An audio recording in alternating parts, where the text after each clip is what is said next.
Eu estava falando com o Rodrigo que a gente ia brigar, lógico que a gente vai brigar de brincadeira, porque ele já falou da Geórgia, né?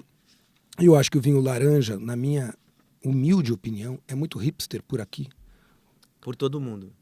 por todo mundo, mas eu vou dizer por aqui, não vou dizer por todo Na mundo. Geórgia talvez um pouco menos. Um pouco menos. Não vou me atrever a dizer que ele é hipster nos Estados Unidos por causa dessa questão. Ele é hipster na Europa por causa de tal questão. Ou ele é hipster até na Argentina, no Chile, talvez mais próximo da gente, talvez seja um pouco mais próximo. Mas na minha, a sensação que eu tenho.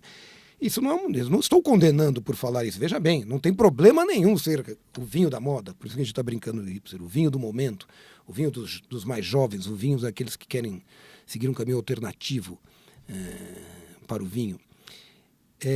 Eu acho que ele ganha esta fama pelos métodos ancestrais e pelo qual ele foi conhecido no início de tudo. Não sei se você concorda. Na Geórgia, pelas ânforas, como ele era produzido, você não concorda. Não, vamos lá. Eu colocaria de maneira diferente essa questão. Eu acho assim, o vinho laranja, a reemergência do vinho laranja, porque é um método, esse método que a gente não chegou a falar nisso, né? A gente não chegou a falar do método ancestral. Ele é um método que, teórico, assim, muito provavelmente é utilizado desde que se começou a fazer vinho. Assim, é muito provável que se tenha pensado em retirar as cascas dos vinhos feitos de uva branca antes da fermentação, depois, provavelmente antes se fermentava tudo ao mesmo tempo. Exato. Jogava tudo, os cachos cheios, né, dentro da ânfora, enterrava. Inclusive misturando uvas brancas e tintas e tal. Isso é um negócio que ficou preservado na Geórgia, né?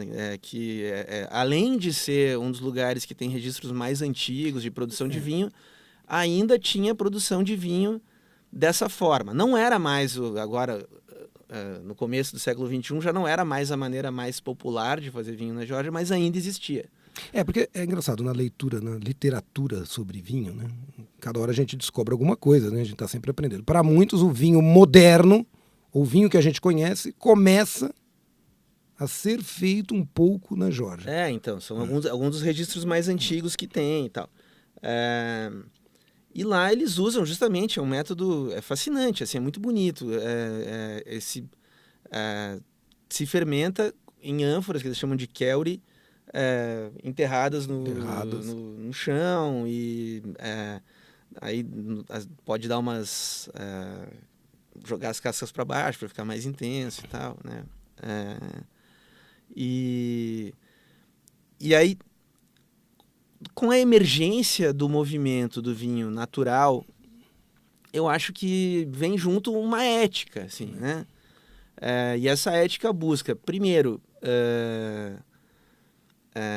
esse contato com uma forma mais menos industrial e mais artesanal de fazer vinho, e aí é muito difícil tu superar esse método praticamente insuperável. Acho que a questão é exatamente essa. Aquele contato mais próximo com a natureza parece o mais distante de qualquer pulverização de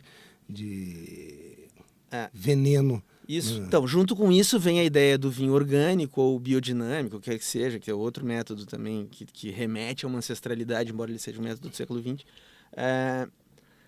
que também sugere assim, uma maneira mais pura de fazer vinho, etc. O que faz com que o vinho laranja e o vinho natural andem muito juntos, embora uma coisa não signifique necessariamente siga a outra. Exatamente. Você pode produzir vinhos laranjas da maneira super tradicional, que fique bem claro. É por isso que eu acho. Se você faz o vinho... Por isso que fica um pouco confuso. E eu acho que no inconsciente coletivo de quem convive com vinho, quando a gente ou pelo menos quando a gente encontra com alguém que gosta muito de vinho, quando a gente conversa com alguém, o vinho laranja, é um vinho natural, é uma coisa, né, tão nobre. Elas costumam estar muito juntas, mas são coisas diferentes. Quer dizer, você pode... Se você fermentar um vinho, uma uva branca com casca, você vai produzir um vinho laranja, mesmo que você coloque toda a química que você quiser. Exatamente, ali. Mas andam muito juntos, assim. Então, normalmente você vai encontrar um vinho laranja que é feito por um certo método que é mais próximo do método intervencionista, etc. Outra coisa que dá uma vantagem para esse casamento do vinho laranja com o pessoal dos vinhos naturais, é que uma das grandes broncas da turma do vinho natural é com os sulfitos, né? Que é um preservante, assim, uma coisa que além de outras coisas ele preserva o vinho. Como o vinho laranja tem tanino, o tanino é outra coisa que ajuda a preservar o vinho. Então, o vinho branco, em geral, ele quase que pede uma adição de sulfito ali para que ele não estrague rapidamente. E o vinho laranja não pede tanto, assim, porque o tanino já protege ele de estragar.